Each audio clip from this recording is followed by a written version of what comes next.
Boa tarde a todos. Meu nome é Rosana Gaspar, sou atual presidente da USE, União das Sociedades Espíritas do Estado de São Paulo. Eu vou fazer uma autodescrição para cego ver. Eu sou uma mulher branca, cabelo claro até o ombro. Eu estou vestindo uma camisa preta, tenho 1,80 m de altura e estou entrando na terceira idade. Boa tarde, sejam todos bem-vindos a mais uma live do GEP, o Grupo Espírita Paulista, que é formado pelas 4 instituições, Aliança Espírita Evangélica, Federação Espírita do Estado de São Paulo, FEESP, União das Sociedades Espíritas do Estado de São Paulo, USE, e a União Fraternal dos Discípulos de Jesus. Para iniciarmos esse trabalho de hoje, nós vamos primeiro chamar aqui a Denise Manso, que é da FEESP. A Denise Pérez Manso, ela iniciou os seus estudos de piano com a mãe aos 5 anos. Mais tarde ingressou na Escola Municipal de Música de São Paulo, onde estudou piano com grandes professores. Fez aperfeiçoamento pianístico com o professor Antônio Bezan e Marisa Lacorte. Estudou violino e música de câmara. Formou-se pela Faculdade de Música Carlos Gomes e fez pós-graduação em Educação Musical pela Faculdade Cantareira, em Pedagogia do Piano pela Faculdade Santa Marcelina. Ela também foi professora e diretora do Conservatório Musical de São Caetano no período de 1997 a 2008. E de 2009 até hoje, ela é professora de piano no Conservatório Souza Lima. E ela já apresentou-se em diversos teatros e recebeu também premiações em concursos de piano. Então, vou chamar a Denise para que ela sente-se ao piano e inicie nosso trabalho dos dias de hoje com uma apresentação musical. Muito obrigada. Boa tarde. É um prazer imenso estar aqui com vocês. Eu vou tocar, em primeiro lugar, uma peça de um compositor alemão chamado Robert Schumann. É o Traumerei, que, traduzindo para o português, quer dizer devaneio.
Próxima peça é uma valsa de um compositor muito conhecido, polonês, Frédéric Chopin.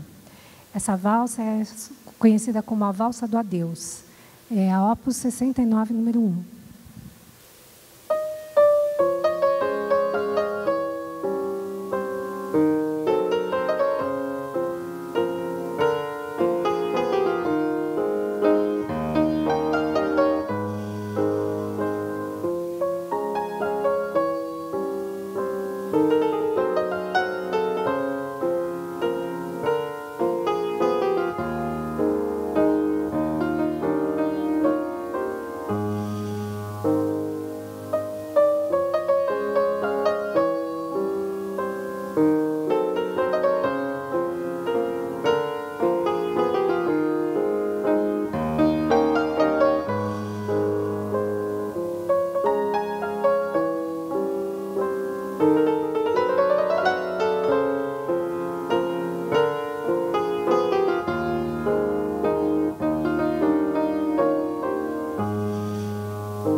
A próxima música que eu vou tocar também é um compositor que dispensa apresentação.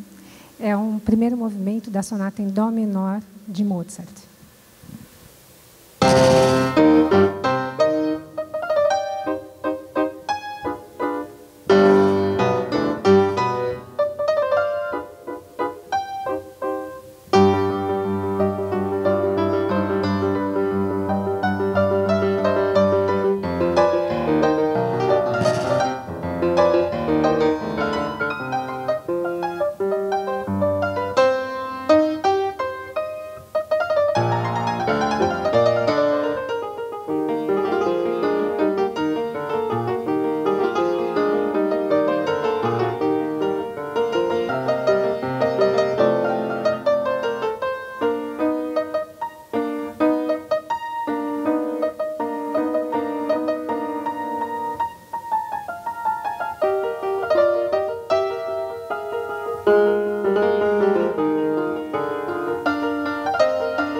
Bem, como o tema hoje é o Evangelho, eu acho que é importante a gente sempre pensar no Evangelho com grande alegria, porque a oportunidade que a gente tem de ser uma pessoa melhor e de sair daqui da Terra melhor do que chegou. E é uma grande alegria poder ir para o plano espiritual melhor do que chegou aqui. Então, para comemorar essa alegria, eu preparei algumas peças brasileiras do Ernesto Nazaré. São tangos brasileiros, né? Algumas pessoas conhecem como choro, mas, na verdade, são tangos brasileiros. Esse primeiro que eu vou tocar chama Rebuliço.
Desculpe pela folha que virou, mas agora eu dei um jeitinho aqui.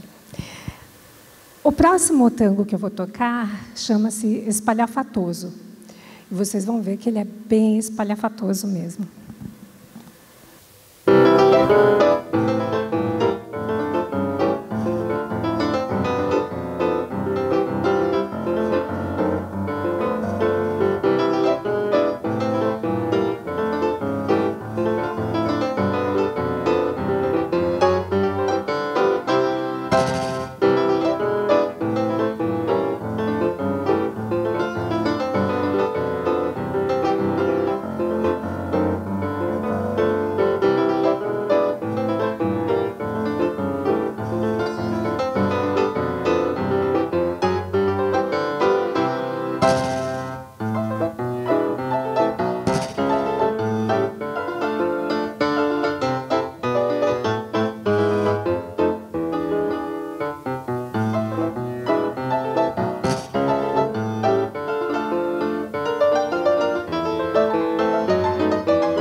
Nós acabamos por aqui.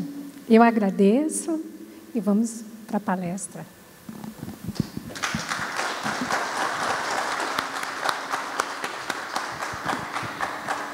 O GEP agradece a Denise por ter nos brindado com esse espetáculo de música, né, que enche a nossa alma e também nos transforma, né? Nós nos sentimos plenos com essas músicas dos imortais, inclusive dos nossos artistas brasileiros. Muito obrigada, Denise. Então, dando continuidade aqui ao nosso evento, eu vou convidar o Roberto Watanabe, que é o presidente da FESP, para dar início aos nossos trabalhos com uma prece.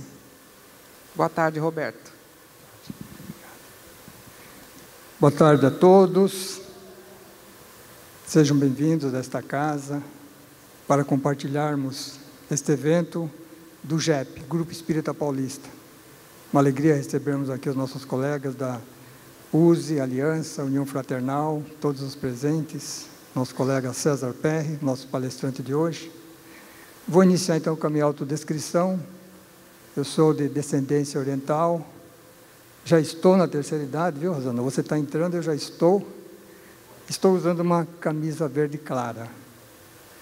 Vamos então iniciar com a nossa prece, vamos elevando o nosso pensamento até Jesus, dizendo: caro mestre, quando se aproximava o momento do seu retorno, dessa estada no plano da terra, prometeste a nós que enviarias o Consolador sob a égide do Espírito da Verdade. E assim, em meados do século XIX, designaste ao apóstolo Allan Kardec a organização e a codificação da doutrina espírita. E é assim que no Evangelho segundo o Espiritismo, nas suas páginas, nós lemos ali os vossos ensinamentos em sua pureza original. Por isso nós gostaríamos hoje de agradecer a Ti, Mestre, pelos ensinamentos que nos deixaste e que representam uma orientação para a nossa conduta pelos caminhos da vida. Que possas, Mestre, envolver o nosso caro César Perry, nosso palestrante, que vai falar sobre a sua obra luminosa. Nós vamos levando mais o pensamento até Deus, nosso Pai, dizendo: Pai de bondade, de infinita bondade e misericórdia, abençoa os nossos propósitos, a nossa tarefa de divulgar a doutrina espírita, esta obra que hoje, sobre o qual falamos hoje, o Evangelho segundo o Espiritismo, faz com que o Espírito Emmanuel tenha dito acertadamente que o Espiritismo é o Evangelho redivivo, que possa nos abençoar hoje e sempre, que assim seja. Então agora, o nosso tema de hoje, como o Roberto já falou, é os 160 anos de O Evangelho segundo o Espiritismo. Uma obra que nós temos a grata satisfação de conhecer e que tem guiado, né, é um guia realmente para toda a humanidade, e o conhecimento dessa obra nos traz muita paz, muita alegria, muita felicidade. E para falar sobre essa homenagem de 160 anos, nós vamos aqui convidar o Antônio César Perry de Carvalho, e eu vou fazer um breve currículo dele, porque o currículo dele é extenso, tanto no meio espírita como acadêmico. Mas o César, ele foi presidente, ex-presidente da Federação Espírita Brasileira, FEB, ex-presidente da USE, União das Sociedades Espíritas do Estado de São Paulo. Ele também foi membro da comissão do Conselho Espírita Internacional, colaborador no Centro de Cultura, Documentação, Pesquisa do Espiritismo Eduardo Carvalho Monteiro e do Grupo Espírita Casa do Caminho. Ele é autor de vários livros espíritas e acadêmicos e também articulista da Revista Internacional do Espiritismo e da Revista Dirigente Espírita da USE. Então, eu também gostaria de informar que, recentemente, tem um livro lançado, Leopoldo Cirne, e que está sendo disponibilizado no hall e na livraria, e após a palestra, as pessoas que quiserem, ele vai estar autografando. Tá bom? Então, com vocês, eu vou chamar o César. E também eu estou avisando que a USE, ela tem uma folhinha dos 160 anos do Espiritismo, é uma folhinha diária que vocês também poderão adquirir, quem quiser. Agradeço muito a presença do César, em nome do GEP, é uma alegria imensa, nós que acompanhamos desde da nossa trajetória na Casa Espírita o seu trabalho. Muito obrigada. Boa tarde a todos. Inicialmente, nós agradecemos o convite, né, do Grupo Espírita Paulista para essa apresentação em homenagem aos 160 anos do Evangelho segundo o Espiritismo. Sem dúvida nenhuma, falar num evento que é promovido pelo Grupo Espírita Paulista, integrado, né, pela Aliança Espírita Evangélica, pela Federação Espírita do Estado de São Paulo, pela União das Sociedades Espíritas do Estado de São Paulo e pela União Fraternal, é motivo de muita alegria para nós e de recordação, porque no último ano da nossa presidência da União das Sociedades Espíritas do Estado de São Paulo, no ano 2000, nós estimulamos e foi firmado um acordo de união entre a USE e as instituições que aqui estão nomeadas, e mais ainda as associações especializadas, né, naquela oportunidade. E isso, sem dúvida nenhuma, coincide com a nossa maneira de pensar sobre o movimento espírita. A propósito, nós estávamos lembrando que o último discurso público de Allan Kardec, em finados do ano de 1868, né, novembro, lá em Paris, quando ele abordava a questão do espiritismo como religião, ele deixou claro naquela sua apresentação, que depois foi publicada em dezembro de 1868 pela Revista Espírita, onde ele esclarece de uma maneira extremamente clara que o espiritismo é uma religião diferente. Não é uma religião caracterizada pelas tradições e pelo conceito clássico, porque ela está fundada nas próprias leis da natureza, e ele passa a abordar a importância da comunhão de pensamentos e da aproximação pelos laços morais e espirituais. Então, ele define um sentimento de religiosidade e de enlaçamento entre as pessoas, sem aqueles vínculos clássicos institucionais. Isso é extremamente significativo, porque 5 anos antes, ele trata desses assuntos na obra O Evangelho segundo o Espiritismo. Quando ele publicou esse livro, foi um momento marcante dentro da sua produção literária fundante do Espiritismo. Allan Kardec já havia lançado, em 18 de abril de 1857, o Livro dos Espíritos. No mês de janeiro de 1858, ele passa a editar mensalmente a Revista Espírita. Em abril do mesmo ano, 1858, ele funda a Sociedade Parisiense de Estudos Espíritas. E 15 de abril de 1864, vem a lume a primeira edição de Imitação do Evangelho segundo o Espiritismo, o título original dessa obra que agora completa 160 anos de lançamento. E é interessante aqui nós recordarmos, em rápidas palavras, a origem dessa obra, porque Allan Kardec, quando ele publica o Livro dos Espíritos, na terceira parte, ele desenvolve as leis morais.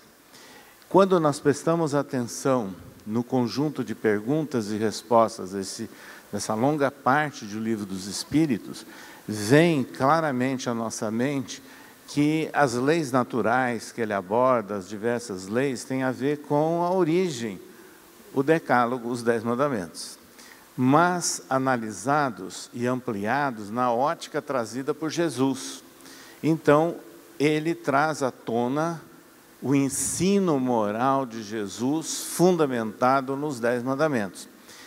Essa obra, ela suscitou muito interesse, se difundiu pela França, pela Europa, e ao mesmo tempo, Kardec, ele começava a receber uma quantidade imensa de cartas, uma correspondência intensa, porque as pessoas queriam mais informações sobre o Espiritismo. Desde o ano de 1862, ele já empreendia viagens pelo interior da França e também pela Bélgica, onde ele mantinha contato com grupos espíritas, lideranças nascentes, e ele sabia ouvir essas pessoas, como também aquelas solicitações epistolares. Nesse conjunto, houve uma solicitação para que ficasse mais clara a orientação, o pensamento espírita sobre Jesus. E aí é que ele começa a elaborar a nova obra. Sabe-se que em meados do ano de 1863, ele já tinha redigido, já tinha elaborado a nova obra. Mas ele recebe uma orientação espiritual, porque ele deveria proceder a uma revisão daquele texto e, se possível, entre aspas, fazer um autêntico retiro espiritual.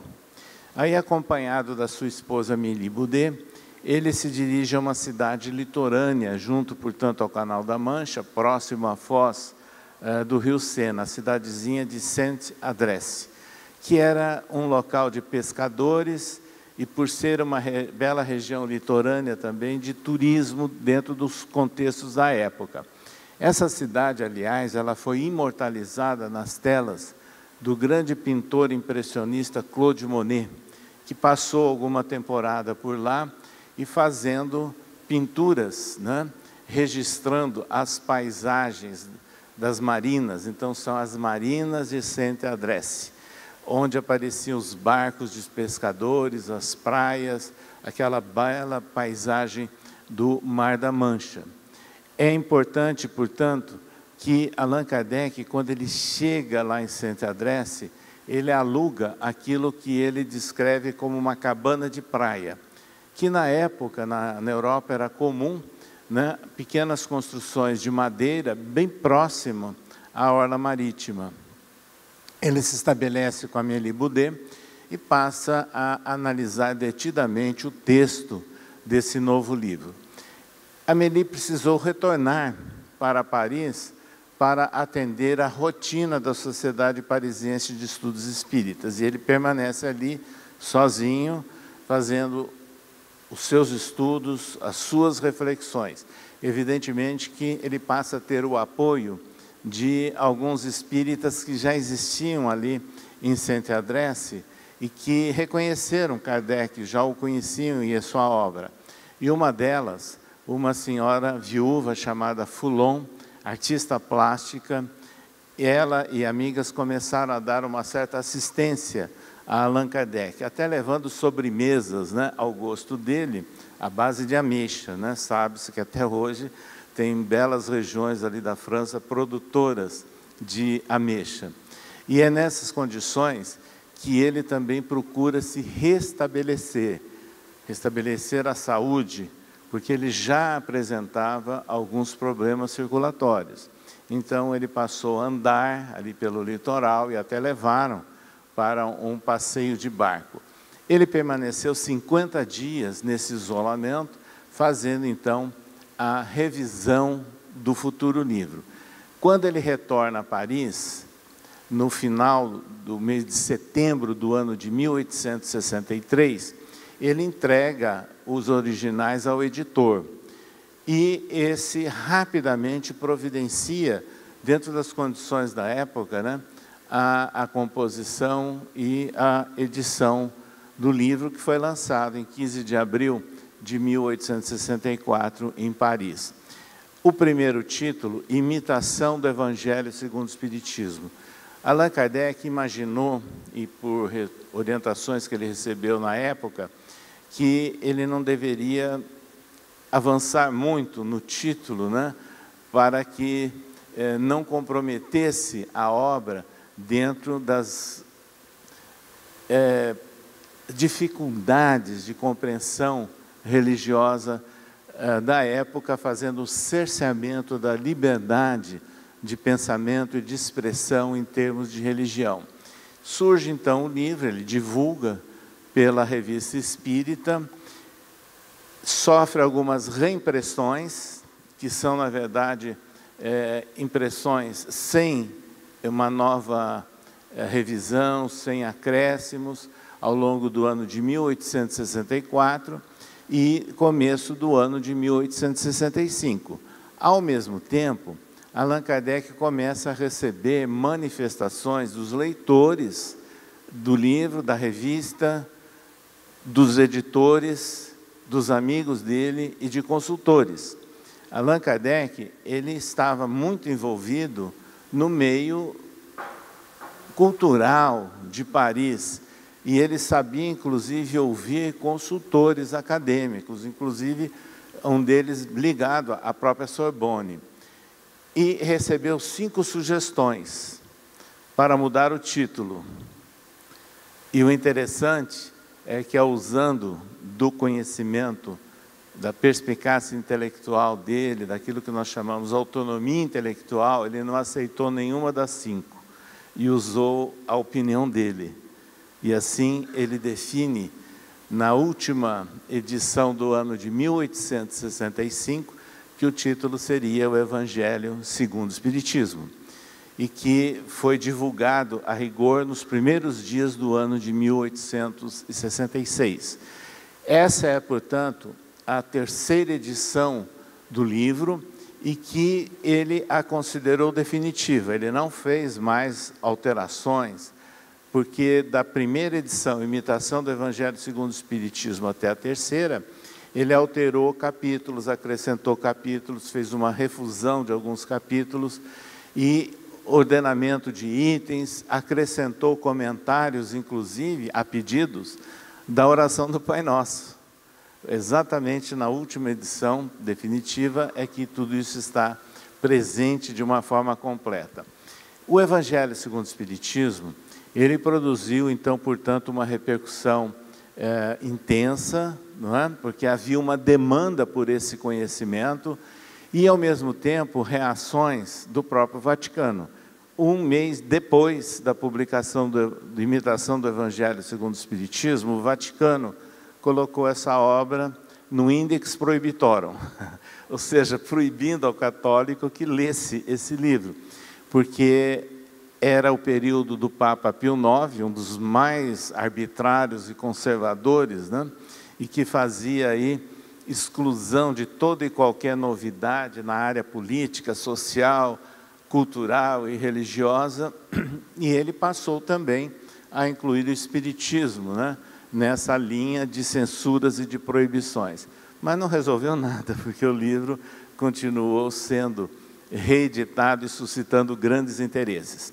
Esse livro chega aqui no Brasil pela tradução de um médico e político radicado no Rio de Janeiro, o Dr. Joaquim Carlos Travassos, que havia lançado o Livro dos Espíritos em começo de 1875, e o Evangelho segundo o Espiritismo ele publica em 1876, pela livraria Garnier, que era uma livraria editora francesa radicada na cidade do Rio de Janeiro. Ele adota pseudônimos, o que era comum, né, naquela época, de Fortúnio e de Confúcio, dois pseudônimos que ele adotava, inclusive na tradução dessa obra. Esse livro, em realidade, no movimento espírita, principalmente por parte de instituições radicadas lá no Rio de Janeiro, no final do século XIX, começo do século XX, não teve assim maior divulgação, porque havia uma outra tendência de interpretação dos textos do Novo Testamento por parte de obras assinadas por espíritos. Porém, no começo do século XX, que esse livro ele começa a circular pelo Brasil, começando inclusive aqui por São Paulo, que sempre teve uma posição mais independente, né, em termos de espiritismo, o trabalho de Batuíra, notável, né, seguidor de Allan Kardec, e no ano de 1936 para 1937, o presidente da FEB, chamado Guilhom Ribeiro, fez uma tradução do Evangelho e aí passou a ser mais disseminada pelo Brasil. Aliás, essa tradução, essa versão, é aquela que foi a mais difundida em nosso país até pouco tempo atrás. Hoje, nós temos aí dezenas de instituições com vários tradutores publicando o Evangelho segundo o Espiritismo, de maneira que essa obra é, de longe, a obra mais comercializada e mais difundida no meio espírita, e até fora do espiritismo. Nós chegamos, inclusive, a conhecer uma instituição mediúnica, porém não espírita, no Rio de Janeiro, que é uma das maiores distribuidoras, né, e divulgadoras do Evangelho segundo o Espiritismo. Então, é importante a gente ter essa ideia da disseminação dessa obra de Allan Kardec. Por que tudo isso? Então, aí vem o esclarecimento dado por Allan Kardec. Vejam que logo no começo nós fizemos referência ao discurso dele em finados do ano de 1868. Quando ele faz a apresentação do Evangelho segundo o Espiritismo, e de um modo geral os leitores mal leem a apresentação e prefácio e deixam de entender às vezes por que uma obra foi publicada.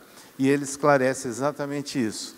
Então, primeiro, ele define que o objetivo do Evangelho segundo o Espiritismo é o ensino moral de Jesus. Então, ele deixa de lado detalhes históricos, polêmicas, até sobre a natureza do Cristo, para focalizar no ensino moral de Jesus.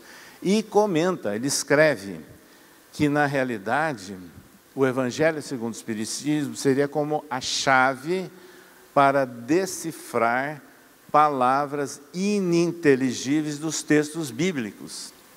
Porque é sabido que os textos bíblicos originais, eu digo mais precisamente do Novo Testamento, foram escritos em grego, falados e disseminados muitas vezes em aramaico, eu diria que idiomas pobres, perto dessa profusão, né, de significados e de palavras que nós temos no idioma português.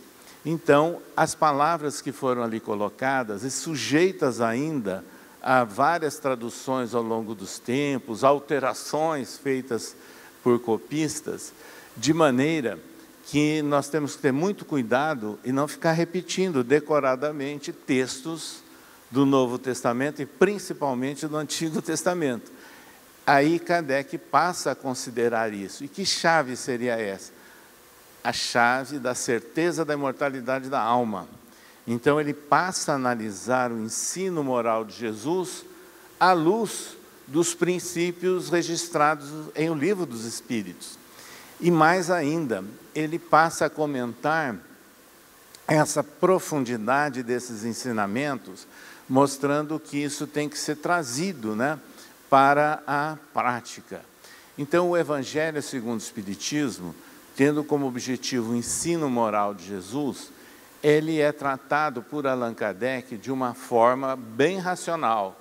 Kardec era um intelectual e racional. Ele aborda no capítulo 1, não vim destruir a lei. Que lei que Jesus não veio destruir? Ora que ele falava sempre, ouvistes o que foi dito aos antigos? Eu, porém, vos digo. Ou seja, Kardec deixa claro que Jesus estava, na verdade, reformulando e deixando para trás muitas normas, orientações e recomendações registradas naqueles textos que integram o Antigo Testamento, que foram escritos para um contexto, para uma época que não tem mais nada a ver nem com a época de Kardec, muito menos com a nossa época. Então, que lei que ele estava valorizando, que ele não veio destruir? O Decálogo, os 10 Mandamentos, porque mostra realmente o papel de Moisés sendo o intermediário para, de uma forma sintética, trazer essas informações. E é isso que Kardec passa a detalhar em O Evangelho segundo o Espiritismo. E vejam, de uma maneira que nós passamos, então, a ter uma nova visão. Por exemplo, no tão lembrado capítulo 15 do Evangelho segundo o Espiritismo, fora da caridade não há salvação. Kardec se fundamentou em textos de Paulo, o apóstolo, onde ele fez um autêntico hino ao amor na epístola aos Coríntios, né? Ao falar que se ele não tiver caridade, nada era. Acontece que Paulo escreveu em grego, e na palavra caridade, traduzida como caridade, no grego, o significado é outro, é ágape, e ágape significa amor. Então, a real tradução para o português seria, se eu não tiver amor, nada serei. É a partir dessa ideia, então, que Kardec trabalha o lema, fora da caridade não há salvação. Mas por que ele criou esse lema, e com apoio, inclusive, do Espírito, Paulo de Tarso e outros signatários de instruções dos Espíritos naquele capítulo? Ele estava fazendo uma anteposição a um lema da igreja. Fora da igreja não há salvação. Ele estava fazendo uma anteposição às igrejas reformadas. fora da verdade não há salvação.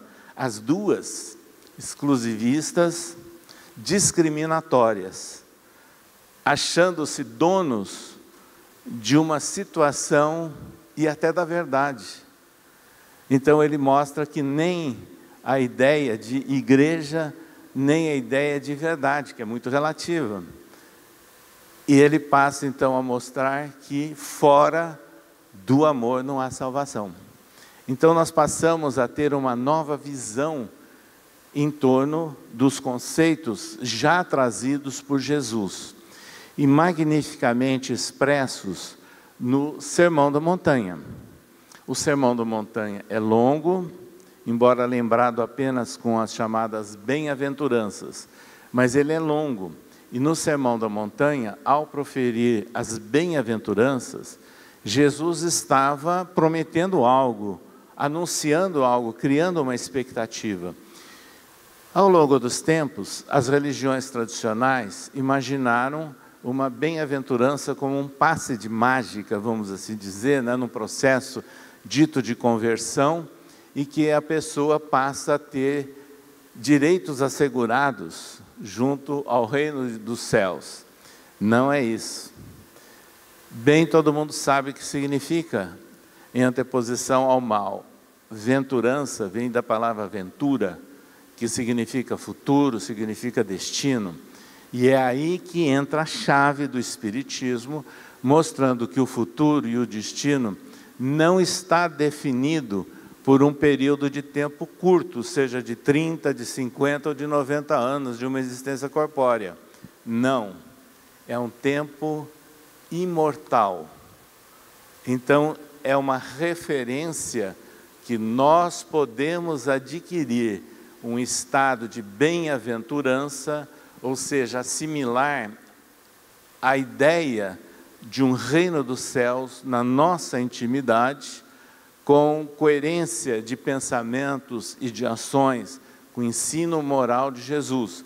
E isso só é possível ao longo de uma trajetória espiritual, ao longo, portanto, de várias reencarnações, passo a passo, para que o espírito tenha a oportunidade de evoluir.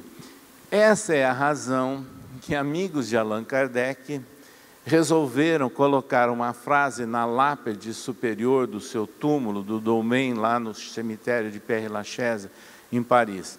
Nascer, morrer, renascer ainda e progredir sempre, esta é a lei. Então nós todos estamos sujeitos a esse processo evolutivo que é gradual, passo a passo, ao longo das várias reencarnações. E como nós estamos falando de bem-aventuranças, vejam que lá no Evangelho segundo o Espiritismo, Kardec desenvolve vários capítulos sobre as bem-aventuranças. Mas ele começa no capítulo 5, que é o mais longo do Evangelho segundo o Espiritismo, bem-aventurados os aflitos. E aí ele analisa, sob a ótica do Livro dos Espíritos, quais seriam as causas anteriores e as causas presentes, atuais, das nossas aflições. E chama a atenção que essa é a característica do mundo que nós vivemos de provas e expiações. É um mundo onde o mal chama a atenção, caracteristicamente de grandes contrastes, inseguranças, polêmicas. É típico do mundo que nós estamos vivendo. E todos nós estamos na posição de aflitos, com diferenças, evidentemente, gradações, mas todos somos aflitos. E quando nós falamos em aflição, bem-aventurados os aflitos, nós lembramos também de um outro trecho do Evangelho de Jesus: vinde a mim, vós que estáis aflitos e sobrecarregados, que eu vos aliviarei. O meu fardo é leve e o meu jugo é suave. Vejam, esses versículos de Mateus, eles são muito significativos, porque a palavra jugo, na época de Jesus, falado em aramaico, tinha um significado diferente daquilo que é disseminado em nossos dias. O jugo daquela época era mais no sentido de disciplina, ou seja, aquilo que hoje a gente chamaria de educação. Hoje, quando se fala em jugo, se lembra de subjugação, de controle, né? Não é esse o sentido. Há uns anos atrás, naqueles momentos que nós tivemos a feliz oportunidade de visitar diversas vezes, durante 20 anos, né? Chico Xavier, lá em Uberaba, ele tinha por hábito, em todas as reuniões, iniciá-las com uma leitura do Evangelho segundo o Espiritismo e o Livro dos Espíritos. Mas nas reuniões de peregrinação aos sábados à tarde, ele abriu uma página de o Evangelho segundo o Espiritismo, ela era lido o item, passava a palavra para algum dos presentes ou convidados, como ele dizia, e depois ele fazia um fecho, uma síntese de tudo. E numa daquelas oportunidades foi esse versículo sobre o fardo leve e o jugo suave. Depois de todos os comentários, Chico fez a seguinte análise da questão, de uma forma muito simples e didática. Ele comparou as situações aí que nós encontramos no mundo, na natureza em geral. Então ele disse, por exemplo, imagine uma grande represa armazenando uma grande quantidade de água para que ela seja canalizada e venha produzir energia elétrica.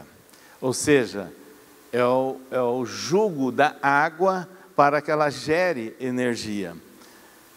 Aí ele fez a outra comparação.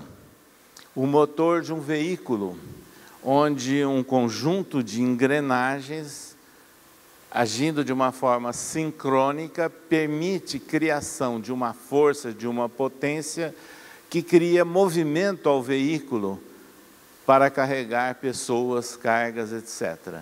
E aí ele fez uma outra comparação alusiva a algo que hoje é muito raro, né? A canga de um boi, dizendo que aquele objeto, a canga, né, que era colocado nas costas, no pescoço de um boi, permitia, através de todos os arreios e couros, etc., que ele fosse vinculado a uma carroça que carregaria pessoas e cargas também. Ou seja, é o controle, mais uma vez, né, de uma energia para produzir um bem. Depois de fazer essas comparações todas, Chico Xavier, ele disse o seguinte, pois é isso, meus amigos, na realidade, no Espiritismo, nós entendemos a razão desse jugo, ou seja, dessa necessidade de disciplina, de aprimoramento, porque nós passamos a compreender as palavras, as recomendações de Jesus, com base nessa visão ampla das bem-aventuranças, inclusive. Aí ele concluiu, assim, o jugo com Jesus é mais suave. Ou seja, quando nós passamos a compreender as dificuldades, os impasses, as limitações que nós sofremos na vida sem revolta, abrindo campo até para facilitar o apoio da espiritualidade, nós suavizamos o nosso teste, a nossa provação. É isso que ele quis dizer. Então, meus amigos, vejam que as bem-aventuranças tratadas por Allan Kardec em O Evangelho segundo o Espiritismo, nos abre aí uma perspectiva enorme de atendimento de encarnados e de desencarnados. As pessoas que batem à porta do centro espírita, a grande maioria não vem para estudar filosofia, nem psicologia, não vem para estudar relações da medicina com a espiritualidade. Vem para atender os anseios, as necessidades de sentimento. São aflitos. É a grande maioria de todos nós, temos as nossas aflições. E o centro espírita está aberto para atender aos aflitos do mundo. Essa é a realidade. Então, o encarnado que bate a porta do centro espírita, ele precisa do acolhimento, atenção, um diálogo, que é diferente de atendimento fraterno. Acolhimento é desde a recepção, para que ele tenha condições de receber o consolo e depois o esclarecimento espiritual e finalmente um encaminhamento de recomendações. Esse é o papel do centro espírita. E isso não se faz apenas com os encarnados, se faz também com os desencarnados. Nós tivemos uma oportunidade bastante precoce em nossa vida, de desde a adolescência participar de reuniões mediúnicas, porque no passado elas eram abertas, né? E nós participamos delas precocemente e logo depois dialogando com entidades espirituais. E ao longo desses anos, quando nós estamos a trocar ideias, a orientar espíritos que vêm em processo de aflição durante uma comunicação, grande parte deles estão revoltados, ansiosos e muitos com medo. Medo do quê? Medo daquela ideia que foi incutida ao longo dos séculos da justiça de Deus, que seriam punidos, seriam expulsos. Então eles já, alguns percebendo enganos e erros na vida, tinham um pavor desse julgamento. E quando no diálogo nós passamos a tratar da mensagem de Jesus interpretada pelo Espiritismo, de que há caminhos, há soluções, há propostas de melhoria, há oportunidades, é um alívio muito grande. Então, os aflitos espirituais são também beneficiados pela mensagem de que nós podemos ser portadores nos nossos intercâmbios espirituais. A propósito, nós nos lembramos, inclusive, que numa obra espírita monumental, Memórias de um Suicida, da médium Ivone Pereira, onde ela mostra, registra, né, os atendimentos da Legião dos Servos de Maria, atendendo suicidas desencarnados. Situação lastimável é relatada ali em várias situações sobre o estado de alma em que eles se encontram naquelas colônias atendidas por essa legião. E alguns deles necessitam, inclusive, do contato com o médium. Então, eles são trazidos aos centros espíritas para que, através da comunicação, de um intercâmbio, né, com o mundo material, esse choque todo os ajude nessa compreensão. Mas os orientadores dessa colônia, registra ali o livro de Ivone Pereira, selecionaram um centro que daria atendimento a esses espíritos. E houve todo um preparo espiritual junto a essas entidades, trazidas, conduzidas até a proximidade do centro, mas antes disso, o dirigente da reunião mediúnica e os médiuns também foram levados ao plano espiritual para receberem orientação. E nessa orientação, qual foi a tônica da mensagem que eles receberam do instrutor espiritual? Para falarem de bem-aventurados os aflitos. Então, esses espíritos que vieram premidos pela dor, pela consciência pesada, muitas vezes, ao escutarem, né, os comentários sobre bem-aventurados aflitos, aquilo tocava o sentimento deles, abrindo uma porta para que eles pudessem receber o alívio e valorizar o apoio, a assistência espiritual que estavam recebendo. Então, portanto, o Evangelho segundo o Espiritismo nos traz essas orientações, essas mensagens espirituais, os comentários de Allan Kardec em torno de versículos do Novo Testamento. Mas, sem dúvida nenhuma, o capítulo 6 do Evangelho segundo o Espiritismo, intitulado Cristo Consolador, quando Kardec seleciona versículos do evangelista João, onde ele anota o diálogo de Jesus nos seus últimos momentos entre nós, preparando os seus discípulos de que ele partiria, mas que não nos deixaria órfãos. No momento oportuno nos enviaria o Consolador, e que restabeleceria a verdade e ensinaria mais alguma coisa. Allan Kardec trata desse conjunto de versículos de João, fazendo esclarecimentos e colocando o Espiritismo como um instrumento representante desse Consolador prometido. Então, o Espiritismo tem esse papel. E quando nós falamos em Consolador, o texto original em grego, né, de João, é Paráclito a palavra. Mas nas diversas traduções aí para o latim, para o francês, para o alemão e para o inglês, aparecem outras palavras, como o Consolador, na tradicional tradução do Lemaitre de Sacy, do latim para o francês, que Kardec adotou no Evangelho segundo o Espiritismo, como também aparece auxiliador, apoiador e até advogado, no sentido de defesa, de criação de oportunidades.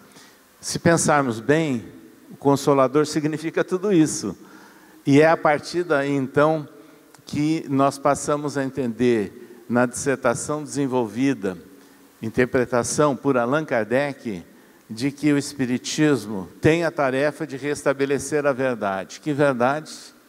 A verdade do ensino original de Jesus, que foi deturpado ao longo dos séculos, principalmente a partir do Concílio de Nicéia do ano 325 da nossa era, quando houve uma cooptação dos cristãos com o imperador romano e passou-se a criar uma religião oficial.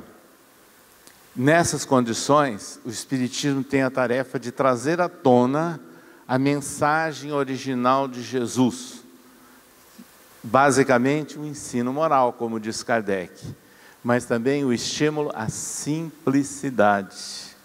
Não nos perdemos em criação de instituições, de normas que separam as pessoas, mas de lembrarmos do laço moral e espiritual que Kardec se expressou dessa forma no seu último discurso. Esse é o papel do Espiritismo, refazer no conceito do homem a ideia básica dos ensinos de Jesus e ensinar mais alguma coisa, acrescida na ampla perspectiva que é criada pela certeza de que nós somos seres imortais, jornadeiros de um processo evolutivo. O Evangelho segundo o Espiritismo, portanto, meus amigos, aos 160 anos da sua publicação, é a obra que necessita ser cada vez mais valorizada, cada vez mais estudada no meio espírita, nas instituições espíritas e diretamente no livro, sem apostilas. Nós temos que aprender a manusear as obras básicas de Allan Kardec e de raciocinarmos em torno dessa obra. E Allan Kardec é muito claro no Evangelho segundo o Espiritismo, quando ele fala da fé raciocinada que diferencia o Espiritismo das várias agremiações de ordem cristãs. Porque ele diz, nós temos que aprender a encarar a razão frente a frente em qualquer época da humanidade. Nós temos que aprender a exercer a fé com raciocínio, não mais com imposição e nem mais com dogmatismo, sem a livre oportunidade de pensar, de raciocinar. Allan Kardec escreve no Evangelho segundo o Espiritismo, numa das partes, que o verdadeiro espírita é aquele que raciocina. Então, nós espíritas, agora, detentores dessa obra, que focaliza Jesus e sua obra, com base no seu ensino moral e tudo aquilo que ele explicou e viveu, é um convite para que aprendamos a direcionar o nosso pensamento, os nossos sentimentos e as nossas ações para que elas sejam coerentes, condizentes com o ensino moral de Jesus. O Evangelho segundo o Espiritismo mereceu, inclusive, uma obra específica do Espírito Emmanuel pela psicografia de Chico Xavier. Isso há 60 anos atrás, quando essas obras básicas estavam completando 100 anos de publicação. Emmanuel escreveu o livro Religião dos Espíritos, homenageando e focalizando itens destacados do Livro dos Espíritos. escreveu Seara dos Médiuns, homenageando o livro dos médiuns, mas acrescentando o ensino moral de Jesus e correlacionando a prática da mediunidade com a moral trazida por Jesus. Aos 100 anos da publicação do Evangelho segundo o Espiritismo, exatamente no dia 18 de abril do ano de 1964, Emmanuel conclui a apresentação do livro da Esperança, editado pela Comunhão Espírita Cristã de Uberaba, onde ele passa a analisar os principais itens do Evangelho segundo o Espiritismo, citando-os e acrescentando ali na abertura, com versículos também do Novo Testamento. Então, surgiram outras obras de Emmanuel, focalizando obras do codificador e especificamente diversas obras detalhando, interpretando versículos dos evangelistas. Assim, meus amigos, nós vemos a preocupação da espiritualidade em valorizar a obra de Allan Kardec, em valorizar a visão que nós passamos a ter sobre Jesus e sua obra, com base nos princípios do Espiritismo. Para concluir, nós podemos dizer o seguinte: o Evangelho segundo o Espiritismo, a rigor, significa o estudo de versículos do Novo Testamento com base em O Livro dos Espíritos. Exatamente essa é a ideia que foi desenvolvida por Allan Kardec nessa obra básica. Nós deixamos a todos vocês o nosso estímulo para que possamos aproveitar a nossa oportunidade reencarnatória, as nossas disposições para o estudo e a divulgação das obras básicas de Allan Kardec e, notadamente, nessa ênfase aos 160 anos do Evangelho segundo o Espiritismo. Obrigado. E as pessoas que tiverem mais alguma questão, a gente vai respondendo, né? Esses dias eu vi um pesquisador, ele perguntou se alguém sabia se tinha alguma fonte que o Evangelho foi lançado no dia 15, especificamente, de abril. Ah, sim, mas eu não me recordo agora exatamente onde. Mas é tradicionalmente citado. Agora, a Revista Espírita, do mês de abril de 1864, ela já anunciava que estariam à disposição os novos livros, né, na época chamado Imitação do Evangelho segundo o Espiritismo. Tem uma outra questão, eu vou fazer, são duas questões, eu vou fazer numa só, né? Uma pessoa pergunta assim: em que sentido podemos dizer que o Espiritismo é o Evangelho redivivo? Porque percebe-se que existe dois entendimentos, né? Já me falaram, por exemplo, que o Evangelho segundo o Espiritismo, ele não é maior que o Espiritismo, ele está contido dentro da doutrina, ele faz parte da doutrina. E há outras pessoas, né, que têm outro entendimento, que falam assim: não, o Evangelho contém todo o ensinamento e o Espiritismo é a chave para entendê-lo. Então fica essa polêmica em entendimento com a relação da função do Evangelho e o que ele significa. Eu diria que são linhas de raciocínio de pessoas que olham a partir de determinadas nuances. Agora, em primeiro lugar, o Evangelho segundo o Espiritismo integra as obras básicas de Allan Kardec. Então, realmente, para que a gente estude mais profundamente o Evangelho segundo o Espiritismo, nós vamos encontrar fundamentações iniciais e básicas no Livro dos Espíritos. Eu não citei aqui, porque nem havia tempo, Allan Kardec, na apresentação, ele mostra a metodologia, ele não usa a palavra, não. A metodologia que ele empregou para fazer a seleção das mensagens, que todos os capítulos ele inclui instruções espirituais. E o que ele se baseou? em primeiro lugar, no conteúdo da mensagem. Conteúdo analisado com base no quê? No Livro dos Espíritos, os princípios espíritas.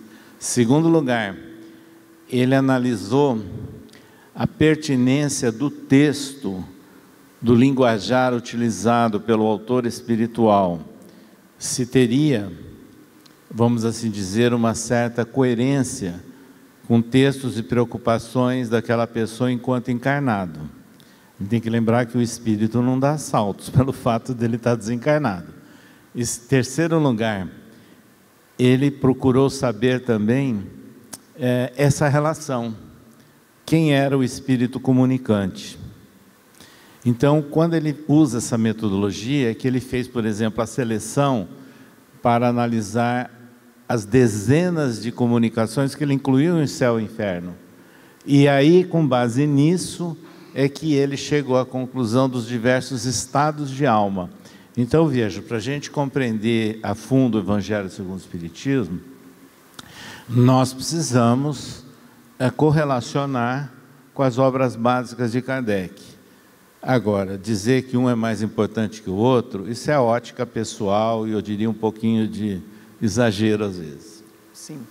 E, inclusive, perguntam aqui se Kardec usou alguma sequência lógica do capítulo do Evangelho. Se ele tem... Você falou dessa metodologia. Tem um porquê? Porque, às vezes, a pessoa fala assim, eu vou estudar o Evangelho abrindo ele ao acaso. Né? Abrir ao acaso não representa estudo. Abrir ao acaso é aquela tradição que infelizmente existe, disseminada no movimento espírita, de usar o Evangelho abrindo uma página e lendo ao acaso para início de uma reunião. Isso não é estudo. O estudo é quando você se debruça no conteúdo de um capítulo ou de um item, vamos assim dizer. Isso que é importante. E o Allan Kardec, em todos os capítulos, primeiro ele selecionou versículos do Novo Testamento que ele considerou adequados para trabalhar princípios do Espiritismo registrados em O Livro dos Espíritos. Ele não seguiu uma ordem cronológica do Novo Testamento. É importante a gente lembrar disso. Ele selecionou de acordo com o tema, o conteúdo que ele iria desenvolver. Depois, ele desenvolve em alguns itens a interpretação dele, Kardec, como autor da obra. Muita gente discute, ele era o autor? Era sim. Ele tinha condições intelectuais para isso. O autor é que faz essa organização. Então ele colocou textos do Novo Testamento, versículos, depois os comentários, a análise dele, e aí ele complementa com as instruções espirituais que ele selecionou, que ele teve o trabalho de selecionar com base nessa metodologia que eu citei. Então realmente é isso que tem que ser analisado no Evangelho segundo o Espiritismo. E na montagem dos capítulos, isso tem a ver. Então nós notamos aí primeiro, do capítulo 1 até o capítulo 4, por exemplo, claramente princípios básicos do Espiritismo. Depois ele entra na fase que ele interpreta as bem-aventuranças e interpreta inclusive o significado do Consolador, que foi prometido por Jesus. E nos demais capítulos ele vai detalhando algumas nuances, alguns aspectos vinculados aos princípios básicos. Inclusive você tem um livro, né, que fala sobre a orientação dos estudos do Evangelho. Sim, esse livro, na verdade, eu e a minha esposa Célia, que aqui está, nós somos os organizadores. Esse livro foi publicado em 2014, quando nós estávamos comemorando 100 anos do Evangelho segundo o Espiritismo, lançado no último congresso brasileiro, que foi o 4º Congresso Espírita Brasileiro, focalizando no Evangelho segundo o Espiritismo. Esse livro nós organizamos com base nas contribuições e textos dos chamados integrantes do NEP, que a gente havia criado na sede da FEB naquele período. NEP significa Núcleo de Estudo e Pesquisa do Evangelho. Hoje não existe aquele NEP mais na sede, mas ele existe de uma forma virtual numa rede brasileira, Muito Tudo bem. Uma outra questão é que eu vou consolidar as duas, porque fala do mesmo assunto, né? Podemos dizer que, com a publicação do Evangelho segundo o Espiritismo, Kardec estabelece o Espiritismo como religião? E a outra pessoa faz uma afirmação, aliás, duas perguntas. O que falta para aqueles que não consideram o Espiritismo como religião? Falta de estudo? E eles consideram que não é religião, porque dizem justamente que falta estudo para aqueles que o consideram. E veja, falar desse aspecto no Brasil é complicado. Eu vou dizer por quê. É uma questão histórica e sociológica do final do século XIX. Porque nós temos aí, naquela época, o Brasil saindo de uma Constituição imperial, onde a religião católica era a religião oficial, a única, e as outras, então, não eram aceitas. E mesmo no início dos governos republicanos, nas elaborações dos códigos penais e códigos civis, havia muita influência, né, dos chamados positivistas, né, tentando colocar o espiritismo ou práticas espíritas na ilegalidade. Isso é registrado pela história, não é? Inclusive como práticas de curandeirismo, e isso sendo sujeito à incriminação. Então, essa era a situação. Ao mesmo tempo, nós vimos que quando chega, por exemplo, obras de Allan Kardec, nesse conjunto de muitas novidades, né, políticas, sociais, culturais, que chegavam no Brasil daquela época, o Brasil tinha a tradição religiosa católica. Essa era a ideia. Então, vejam, começaram a pensar no espiritismo também como tendo características de uma religião. Eu diria que Kardec nunca afirmou isso, hein, nas suas obras. O que ele escreve é que é uma filosofia de fundamentação científica, de consequências morais e religiosas. Se a gente prestar bem atenção em todos os textos de Kardec, ele não está criando uma religião. Ele está falando de religiosidade, de uma religião diferente das tradições vigentes. Só que isso é difícil do povo entender, principalmente no Brasil, por causa dessa tradição. Não é o que acontece na Europa, por exemplo. Não é? É outra ideia. Então, vejam, aqui o que aconteceu?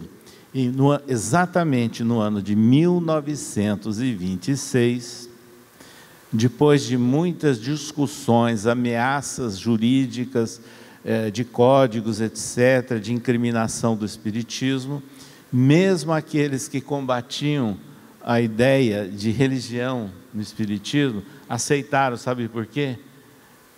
Era preferível enquadrar o espiritismo como religião e passar a ser aceita pelo Estado brasileiro do que incriminá-lo. Então, aí ele passou a ser disseminado a ideia do espiritismo como religião. E há uns 60 anos atrás, 50 anos atrás, o próprio IBGE enquadrou o espiritismo como religião, nos censos, né? Que até então não era também. Então, hoje eu diria que no Brasil, na prática, o espiritismo é reconhecido como religião. E eu diria que isso é difícil de mudar, não é? Agora, em países da Europa, ou do hemisfério norte em geral, é aceito como uma religiosidade, levando esse conhecimento de reencarnação, de mediunidade, justiça divina, em contato com as diversas religiões. Lá é essa outra ideia. Mas Kardec fala assim, olha, o espiritismo não é a religião do futuro, mas é o futuro das religiões, ou seja... A ideia, os princípios espíritas, isso. Os princípios espíritas, e talvez assim, nós até podemos ter uma concepção como espírita diferente das religiões tradicionais, mas é até interessante que a gente faça parte desse rol de inclusive, isso você falou numa coisa que hoje tem já alguma aplicação. Veja bem, aqui no Brasil, nos últimos 20 e poucos anos, foi criado o chamado movimento interreligioso, que não existia. O que existia desde o Concílio Ecumênico II, foi iniciado pelo Papa João XXIII e terminado pelo Papa Paulo VI, a ideia de ecumenismo. Mas ecumenismo e encontros ecumênicos significa a Igreja Católica e algumas igrejas reformadas, eu diria algumas tradicionais, só. Agora, quando se criou no seio da sociedade, de uma maneira espontânea, o movimento interreligioso, então aí participa as igrejas tradicionais, os representantes espíritas, os cultos afro, as religiões orientais de uma forma geral, várias, da Índia, da China, do Japão, que tem representantes aqui no Brasil. Então, essas ideias estão caminhando também. Então, por exemplo, o que o Espiritismo, tudo que foi feito no Brasil, e com a ampla difusão, principalmente por Chico Xavier, fez com que a ideia de mediunidade, a ideia de reencarnação espalhasse pelo povo. Então, hoje a gente vê muitas pessoas que não são espíritas e que aceitam a ideia de reencarnação, não têm compreensão detalhada, mas aceitam a atuação de espíritos, né? Então, significa isso, os princípios espíritas serão o futuro das religiões. Eu imagino que realmente haverá um momento de que as diversas religiões, as diversas tendências estarão incorporando muitas dessas ideias. E mesmo porque o desenvolvimento de todas essas ideias não depende só de nós encarnados, como dizia o Chico, o telefone toca de lá para cá. Então a gente vê em várias partes do mundo surgindo médiuns, não necessariamente espíritas, mas falando coisas parecidas. Isso é importante. Obrigado. Outra questão que eu coloco aqui, é que você falou que o Vaticano, numa determinada hora, colocou o livro como um index católico, né? Sim. E eu não sei se... há muito tempo atrás eu vi essa obra, Roma e o Evangelho, que foi escrito por um clérigo, né? Em 1874, Dom José Amigó e Pellicer, onde ele vai pesquisar o espiritismo para combatê-lo e acaba convertido ao espiritismo. Sim. Isso foi uma resposta ao Vaticano? Olha, na Igreja Católica sempre existiram alguns padres e autoridades eclesiásticas, né, que tentaram, às vezes, desenvolver um caminho próprio, independente do pensamento do próprio Vaticano. Esse é um deles, e que caminhou nesse sentido. E os dois outros são incluídos por Allan Kardec nas obras dele. Lacordaire, não é? Por exemplo, ele foi um famoso padre francês, criou revista L'Avenir, falando do futuro, ligando com a espiritualidade. Lamennais também, da mesma época. Ambos foram excomungados pelo Papa. E desencarnaram, né, no começo dos anos 1850, ambos, e depois eles escreveram mensagens que Kardec inclui no Livro dos Espíritos e no Evangelho segundo o Espiritismo. Então, dentro do seio da igreja, há vários casos como esse. De manifestações e que Sim. acabam assim, até vão pesquisar para combater, às vezes. Aliás, eu estou me lembrando aqui. O Chico teve um grande amigo, um padre da cidade de Uberaba.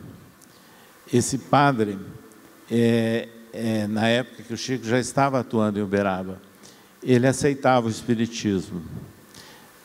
Ele assinava a revista Reformador da Federação Espírita Brasileira. Era assinante. Eu estou falando de um padre que viveu no final dos anos 1860, comecinho dos anos 1970, lá em Uberaba. E um dia ele conversou com o Chico. Perguntou ao Chico: será que eu devo deixar a batina e me apresentar efetivamente como espírito? O Chico disse: não. continua com o seu pensamento, com o seu trabalho dentro da igreja, fazendo o seu papel. E a gente sabe de outros casos, né? Eu me lembro também, eu cheguei até a conhecer um bispo da João Pessoa, capital da Paraíba, Aldo. Aliás, a origem dele é aqui do ABC, mas ele se tornou bispo lá em João Pessoa. Ele aceitava as ideias espíritas e até participava de eventos espíritas promovido pela Federação Espírita Paraibana, isso no final dos anos 1980, comecinho dos anos 1990. Então, há vários casos assim. Sim, eu recordei agora também, numa feira do livro, que veio o padre comprar, né? Aí todo mundo, olha, esse aí é o padre. Ele veio comprar livros lá e foi muito simpático até. Então, a gente vê que, assim, a divulgação, né, da doutrina, ela gera interesse, né? O assunto, né, gera bastante interesse. E também falando a respeito da tradução, que você bem disse que a palavra caridade, né, falado por Paulo, seria ágape, e que significa amor, e não caridade, às vezes, como entendimento que ela entrou aqui no Brasil, inclusive com uma força muito grande de voluntariado, de inúmeras instituições. E a gente está vendo assim que há uma reforma, uma mudança na legislação, onde a questão da assistência social, ela tem uma outra conotação, passando a ser do Estado. Sim. E não mais assim, de uma doutrina como o Espiritismo. Isso muda também para nós o entendimento da palavra caridade? Foi muito oportuna a sua lembrança. Nós conhecemos na prática a adoção já tradicional dessa lei, em forma de lei, no Canadá, nos Estados Unidos e vários países da Europa, onde o Estado assume efetivamente as ações de educação, de saúde, de assistência social. Eu digo efetivamente, não é só na palavra, não, de aparecer em comício. Eles assumem mesmo. Então, só técnicos, né, credenciados pelo governo que podem fazer. Então, por exemplo, eu cheguei a conhecer instituições espíritas no hemisfério norte, que eles não podem fazer a chamada, entre aspas, prática da caridade ou da assistência social, como existe aqui no Brasil, porque lá tem que ter normas e presença de técnicos credenciados pelo Estado. Então, o que eles fazem? Eles entram como voluntários, se credenciam como voluntários nessas instituições governamentais. Entendeu? Então, por exemplo, nos Estados Unidos, a prefeitura, muitas vezes chamada de condado, né? Então, a prefeitura tem um tipo de assistência social, eu vi no Canadá também, até distribuição de refeição para pessoas em situação de rua, no Canadá também tem isso. Mas o Estado prestando assistência e os espíritas se credenciando como voluntários e colaborando lá. Esse é um aspecto. Eu tenho a impressão que o Brasil caminha para isso, porque pelas exigências, né, governamentais de organização, não só da assistência social, da educação e da saúde, eu tenho a impressão que vai ficar muito difícil uma instituição não apenas espírita, qualquer instituição religiosa, manter uma estrutura com técnicos, né, e com salário definido pela legislação. Então, isso é uma tendência. Então, o que deve ser feito pelos espíritas? Quando acontecer coisas desse tipo, uma opção é o voluntariado nas instituições já existentes, como já acontece aqui em São Paulo, né? Nós conhecemos vários centros espíritas, inclusive que eu colaboro, a Casa do Caminho, que tem voluntários credenciados junto a hospitais, para fazer visitação a doentes cuja família permite e pede assistência de ordem religiosa, espiritual. E o outro aspecto, que o centro espírita nunca vai perder, e que na minha ótica é o foco principal. Educação espiritual. O atendimento espiritual das pessoas. Isso só o centro espírita pode fazer.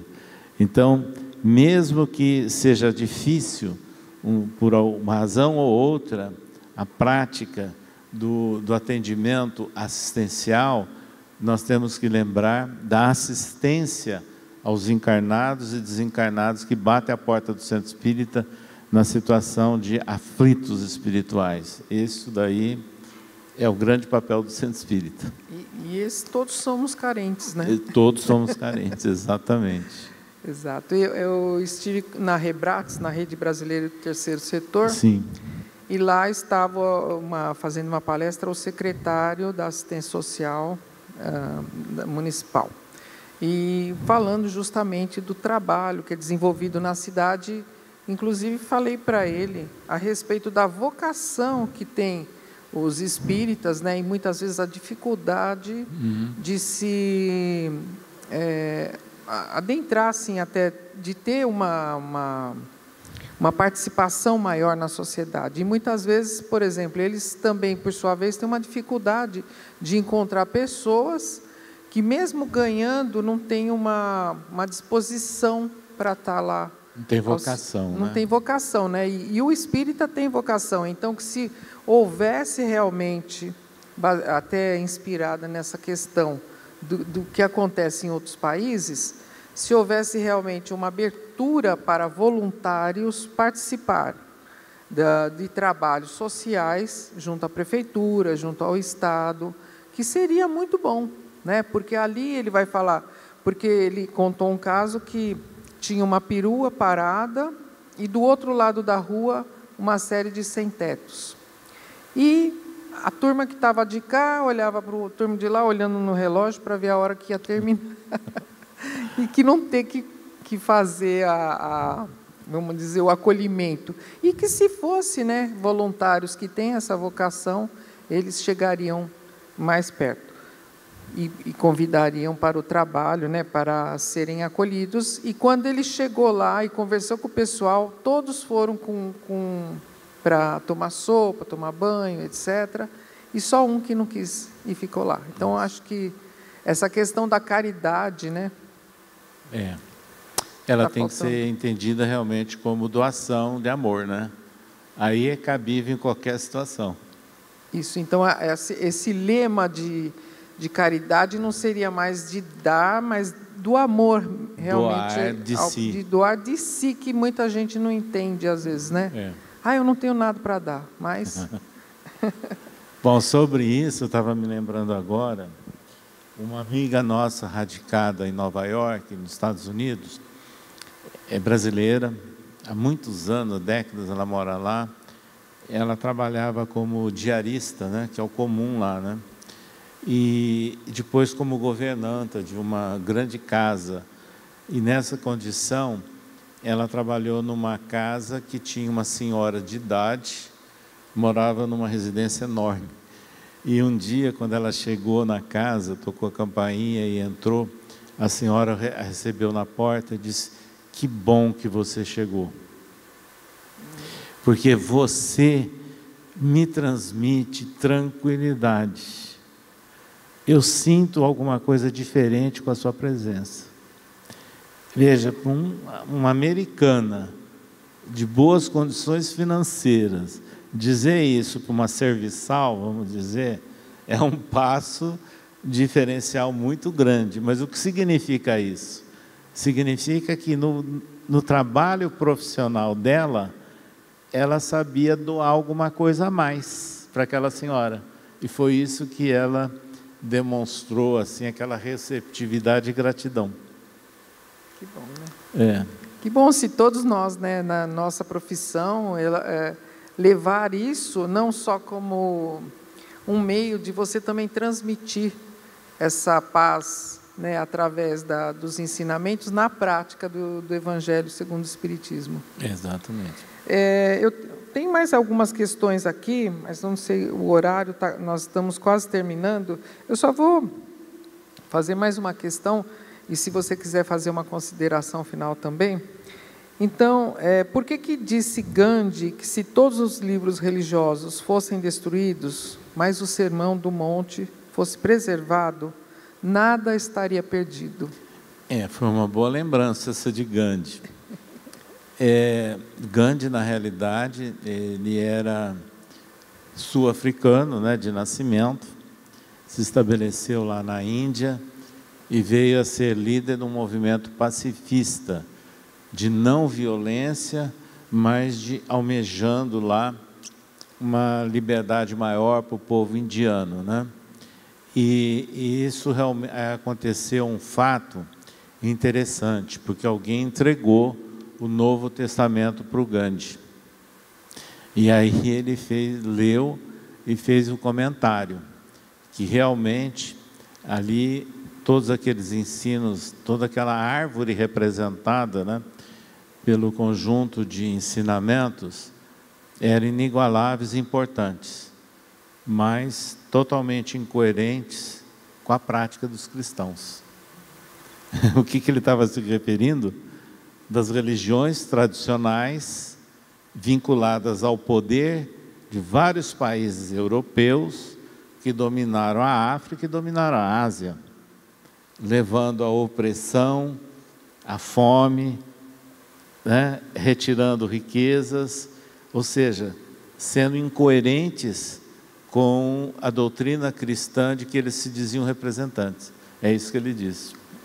Bem lembrado, né? E tomara que a gente também preserve, né, e respeite a doutrina espírita, que traz tantos ensinamentos, e às vezes vemos assim práticas incoerentes. Sim. Em nome de trazer a verdade à luz, né? Exatamente. Nós não podemos esquecer que eu creio que a grande probabilidade é que todos nós somos espíritas pela primeira vez. E nessas condições, como seres espirituais reencarnados, nós estamos trazendo as nossas experiências e tradições de outras vidas, que onde foram vivenciadas no seio de diversas religiões e de ambientes de poder, não só na religião como na política, né? E às vezes dentro do movimento espírita, nós trazemos ainda algumas limitações, rememorando aquelas experiências já vividas. Então esse é o grande desafio para todos nós. É o homem velho, né, que a gente sempre fala. César, nós agradecemos imensamente a sua presença hoje aqui, nos esclarecendo, trazendo tantas informações importantes, né, com o seu conhecimento. Se você quiser fazer mais alguma consideração, nós vamos para os encerramentos. Não, para encerrar, eu gostaria apenas rapidamente de lembrar algumas palavras de Emmanuel na apresentação que ele fez do livro da Esperança, homenageando na época 100 anos do Evangelho segundo o Espiritismo. Em primeiro lugar, ele expressa uma gratidão a Jesus pelos ensinos que ele trouxe e que nós temos dificuldade em absorver. E depois ele expressa a homenagem dele a Kardec e ao Evangelho segundo o Espiritismo. Então nós vemos pelas obras de Allan Kardec um grande chamamento, né, para que a gente reflita na condição de seres espirituais encarnados sobre o papel que a gente deve se esforçar por desempenhar no contexto do mundo de hoje. E o Evangelho segundo o Espiritismo, eu diria que tem ali todas as recomendações básicas para esse fortalecimento do nosso ideal.